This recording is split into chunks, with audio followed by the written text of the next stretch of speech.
السلام علیکم ورحمۃ اللہ وبرکاتہ نحمده ونصلی علی رسوله الکریم اما بعد فاعوذ باللہ من الشیطان الرجیم بسم اللہ الرحمن الرحیم والذین آمنوا وعملوا الصالحات اولئک اصحاب الجنة هم فیہا خالدون صدق اللہ العظیم۔ آج انشاءاللہ ہم سورۃ البقرہ کی آیت نمبر 82 سے شروع کریں گے۔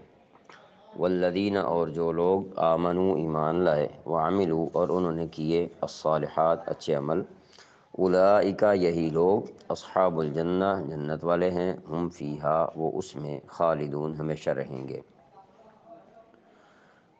والذین آمنوا وعملوا الصالحات اولئک اصحاب الجنہ، اور جو لوگ ایمان لاتے ہیں اور نیک عمل کرتے ہیں تو وہ جنت کے باسی ہیں، یعنی جنت میں ان کو رہنا ہوگا۔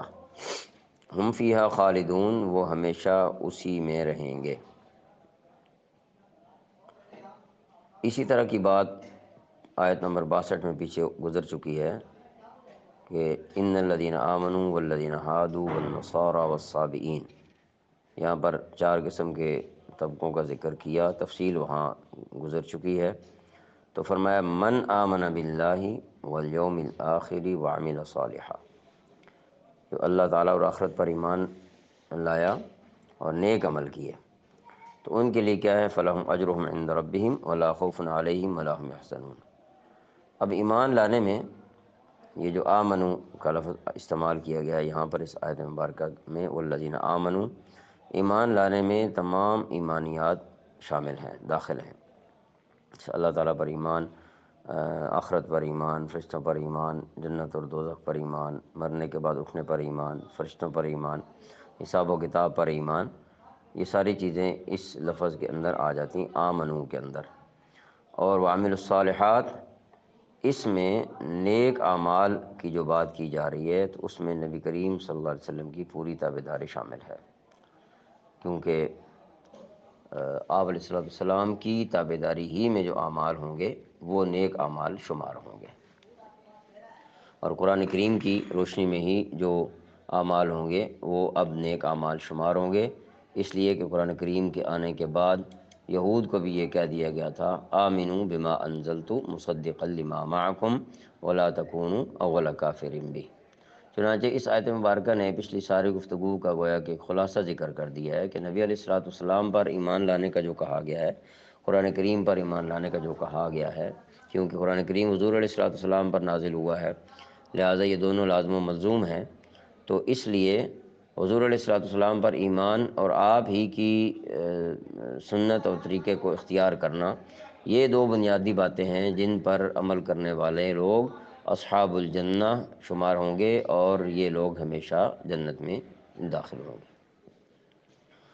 آیت نمبر 83 میں فرمایا وَإِذْ أَخَذْنَا، اور جب ہم نے لیا، میثاق پختہ عہد، بنی اسرائیل بنی اسرائیل، لا تعبدون تم عبادت نہ کرنا، الا اللہ اللہ تعالیٰ کے سوا، وبالوالدین اور ماں باپ سے، احسانا حسن سلوک کرنا، وذی القربہ اور قرابت دار، والیتامى اور یتیم، والمساکین اور مساکین، وقولوا اور تم کہو یا تم کہنا، للناس لوگوں سے، حسنا اچھی بات، وَأَقِیمُوا الصَّلَاةَ اور نماز قائم کرنا، وَآتُوا الزَّکاۃَ اور زکوٰۃ ادا کرنا، ثم پھر تولیتم تم پھر گئے، تم نے منہ پھیر لیا، الا سوائے قلیلا چند ایک کے، منکم تم میں سے، وانتم معرضون اور تم ہو پھر جانے والے۔ وَإِذْ أَخَذْنَا مِيثَاقَ بَنِي إِسْرَائِیل، اور وہ وقت یاد کرو۔ تو یہ بات ذہن میں رہے، پہلے بھی کئی بار ذکر کیا کہ نزول قرآن کے زمانے میں جو بنی اسرائیل موجود تھے ان کو ان کے بڑوں کے کارنامے سنا کر شرمندہ کیا جا رہا ہے کہ تمہارے بڑوں نے بھی حق کو نہیں مانا تھا اور تم بھی نہیں مانتے ہو۔ ہمارے ماحول میں بھی اگر غور کیا جائے تو عام طور پر کوئی خاندانی لوگ جو ہوتے ہیں، اگر ان کے اولادوں میں سے، ان کی نسلوں میں سے کچھ لوگ بگڑ جائیں اور غلط راستے پہ چل پڑیں تو ان کو کہا جاتا ہے کہ تمہارے باپ دادے تو ایسے نہیں تھے، اور اگر باپ دادوں کے ہی غلط راستے پر اولاد بھی چل رہی ہو تو پھر یہ کہا جاتا ہے کہ تمہارے بڑے بھی ایسے ہی تھے اور تم بھی ایسے ہی ہو، کوئی ماننے کا نام ہی نہیں لے رہا، نہ وہ مانتے تھے نہ تم مانتے ہو۔ تو یہ ہمارے محاورے میں بھی یہ بات استعمال ہوتی رہتی ہے۔ تو اب یہاں پر فرمایا وہ وقت یاد کرو، اخذنا میثاق بنی اسرائیل، جب ہم نے بنی اسرائیل سے پکا عہد لیا تھا۔ کن باتوں کا عہد لیا تھا؟ لا تعبدون الا اللہ، کہ تم اللہ تعالیٰ کے سوا کسی کی عبادت نہیں کرو گے، ایک یہ بات۔ وبالوالدین احسانہ، اور والدین سے اچھا سلوک کرو گے۔ وذی القربہ، اور رشتہ داروں سے بھی، والیتام، اور یتیموں سے بھی، والمساکین، اور مسکینوں سے بھی۔ وقولوا للناس حسنا، اور لوگوں سے بھلی بات کہنا۔ وَأَقِيمُوا الصَّلَاةَ وَآتُوا الزَّكَاةَ، اور نماز قائم کرنا اور زکوٰۃ دینا۔ اب یہ جو یہاں پر الفاظ استعمال کیے جا رہے ہیں، یہ سب کی سب مخصوص اسلامی اصطلاحات ہیں۔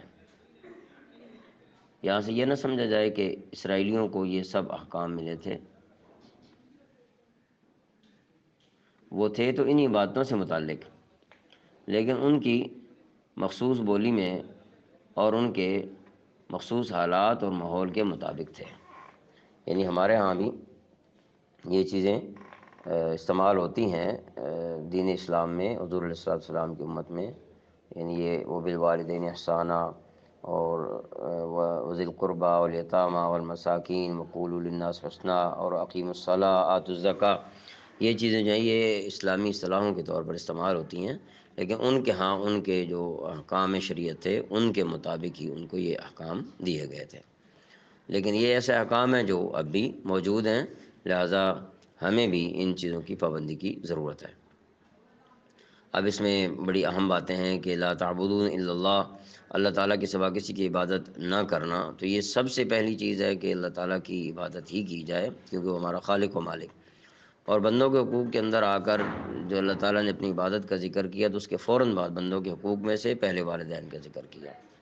اگر ہم غور کریں تو یہ بھی بڑا اہم مسئلہ ہے کہ والدین کے ساتھ احسان کا حکم دیا جا رہا ہے۔ کافی حد تک غور کرنے سے یہ بات پتہ چلتی ہے کہ اولاد کو والدین کے ساتھ احسان کرنے کا تو جا بجا حکم دیا جا رہا ہے، لیکن اتنا شد و مد سے والدین کو اولاد کے بارے میں نہیں کہا گیا، تو شاید اس کی وجہ یہ ہے کہ والدین کی فطرت کے اندر، طبیعت کے اندر، ان کے خمیر کے اندر اولاد کی محبت ڈال دی جاتی ہے، وہ تکلیف میں بھی ہوں تو ان کی خیر خواہی سوچتے ہیں۔ اب چونکہ والدین جو ہے وہ بڑے ہوتے ہیں، ظاہر اولاد ان کی اولاد ہوتی ہے، چھوٹی ہوتی ہے، تو اولاد کو جب اولاد بڑی ہو جاتی ہے تو ان کو وہ چیزیں نہیں معلوم ہوتی کہ والدین نے کتنی مشقتیں اٹھا کر، کتنی پریشانیاں اٹھا کر، کتنی راتیں جاگ کر، کتنے اپنے آرام و سکون غارت کر کے بچے کو پالا پوسا اور جوان کیا ہے۔ تو اس لیے اللہ تعالیٰ نے تاکید کی جگہ جگہ پہ کہ تمہیں نہیں معلوم کہ یہ تمہارے کتنے محسن ہیں، لیکن ہم تمہیں بتائے دیتے ہیں کہ ان کے ساتھ احسان سے پیش آنا، یہ تمہارے بڑے محسن ہیں۔ اور اسی طرح پھر ان کے بعد ذیلی طور پر جو قرابت دار ہیں، جو والدین کے رشتہ دار ہیں، امی کے رشتہ دار، ابو کے رشتہ دار، یہ لوگ جو ہیں یہ بھی اس لائق ہیں کہ ان کے ساتھ احسان کیا جائے۔ اگر ہم غور کریں تو آج کل ہمارے ماحول میں تو یہ چیز دیکھی نہیں جا رہی۔ آج تو مال دیکھا جا رہا ہے، پیسہ دیکھا جا رہا ہے، شہرت دیکھی جا رہی ہے، عہدے دیکھے جا رہے ہیں، تو قرابت داروں کو کون دیکھتا ہے؟ بہت چند خوش قسمت لوگ ہوں گے جو قرابت داروں کو دیکھتے ہیں یا ان کے ساتھ احسان سے پیش آتے ہیں۔ کبھی کبھی یہ بات ذہن میں آتی ہے کہ دنیا کے معاملات تو کہیں بھی الجھ سکتے ہیں، کہیں بھی آپس میں معاملات پیش آ سکتے ہیں، تو کیا ناراض ہو جانے سے قرابت داری ختم ہو جاتی ہے؟ مثال کے طور پر ایک آپ بندے کے آپ کے والد صاحب کے بھائی ہیں جو آپ کے چچا ہیں، والدہ کے بھائی ہیں جو ماموں ہیں، اسی طرح پھوپھی ہے یا اسی طرح خالہ ہے، یہ قریبی رشتہ دار ہیں۔ تو اب یہ ہے کہ اگر خدا نہ خواستہ آپس میں کوئی معاملات بگڑ جائیں، جیسے کہ آج کل رشتوں کے معاملات ہوتے ہیں، لین دین کے مالی معاملات ہوتے ہیں، وراثت کے معاملات ہیں، اگر زمینوں کے معاملات ہیں، پلاٹوں کے معاملات ہیں، اگر اونچ نیچ کہیں ہو جاتی ہے تو اس کا کیا مطلب ہے؟ رشتہ داری ختم ہو جاتی ہے۔ اللہ تعالیٰ نے تو یہ فرمایا کہ وہ بالوالدین احسانہ، اور یہ جو احسان ہے یہ وذی القربہ، قرابت داروں کے ساتھ بھی احسان کرنا ہے۔ تو احسان پھر کیا ہے؟ تکلیف ان کی طرف سے کوئی آئی ہے تو آپ بھلائی کریں نا ان کے ساتھ۔ اصل تو یہی کہا جا رہا ہے، رشتہ داری تھوڑی ختم ہو جائے گی، رشتہ داری تو رہے گی۔ اگر آپ ناراض بھی ہو جائیں گے تو رشتہ داری تو پھر بھی رشتہ داری ہی ہے۔ ہاں رشتہ داری توڑنے کی وجہ سے جو نقصان ہوگا وہ توڑنے والے کو پہنچے گا۔ اس کے بعد فرمایا یتیموں کا بھی خیال کرنا ہے، ان کے ساتھ بھی احسان کرنا ہے، کیوں یتیم کا سایہ اٹھ جاتا ہے، سر سے چھوٹی عمر میں والد فوت ہو گیا، اب یہ رشتہ داروں کا یا جو فیملی کے لوگ ہیں ان کی ذمہ داری بنتی ہے کہ ان کی دیکھ بھال کریں، ان کی رکھوالی کریں۔ یتامہ کے باقاعدہ احکام بیان کیے گئے ہیں قرآن و سنت میں۔ پھر مساکین جو ضرورت مند لوگ ہیں، جو مسکین ہیں، جن کا گزارا پورا سا ہے، چلتا نہیں ہے، تو ان کے ساتھ بھی بھلائی کرنے کا حکم دیا ہے۔ اور پھر آخر میں فرمایا وقولوا للناس حسنا، لوگوں سے بھلی بات کرنا۔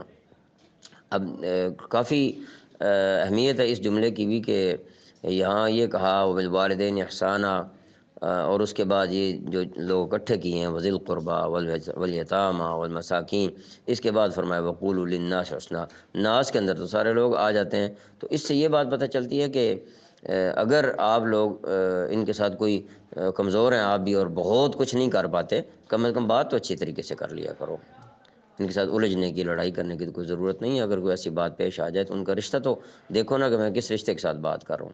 اب مثال کے طور پر دو بھائی خدا نخواستہ آپس میں اگر لڑ رہے ہوں، اوپر سے والد صاحب آ کر یا والدہ صاحب آ کر کہیں کہ بیٹا تم کیوں لڑ رہے، اور وہ جناب لڑنے والا بھائی صاحب جو ہے وہ ماں کے ساتھ بھی ایسے لڑنے لگ جائے، تو یہ تو بے عقلی کی بات ہے۔ دیکھو تو صحیح سامنے کون ہے، پہلے سامنے بھائی تھا، چلو وہ تیرے برابر کا ہوگا، اس کے ساتھ کچھ تم کر رہے ہو، اب سامنے ماں آ گئی ہے تو اسی لہجے میں اسی کے ساتھ بات کرنا شروع کر دیتا ہے، تو یہ تو بہرحال انسانیت نہیں ہے۔ اللہ تعالیٰ جو ہے وہ سمجھ نصیب فرمائے۔ اسی طرح باپ سامنے آ جائیں، چچا آ جائے، ماموں آ جائے، تو ان کے ساتھ نا وقولوا للناس حسنا، ان کے ساتھ اچھے طریقے سے بات کرنی ہے، اور اس میں سارے لوگ بھی شامل ہیں، جن کا ذکر کیا یہاں وہ بھی، اور جن کا نہیں کیا وہ بھی۔ تو آگے فرمایا احکام ہے صلاۃ اور زکوٰۃ کے۔ مزید فرمایا ثم تولیتم الا قلیلا منکم وانتم معرضون، مگر پھر تم میں سے تھوڑے سے لوگوں کے سوا باقی سب منہ موڑ کر پھر گئے، یعنی جو وعدہ پکا وعدہ لیا گیا تھا تو زیادہ لوگوں نے اس کی نافرمانی کی ہے، کم لوگوں نے تابعداری کی ہے۔ اللہ تعالیٰ ہماری توفیق دے۔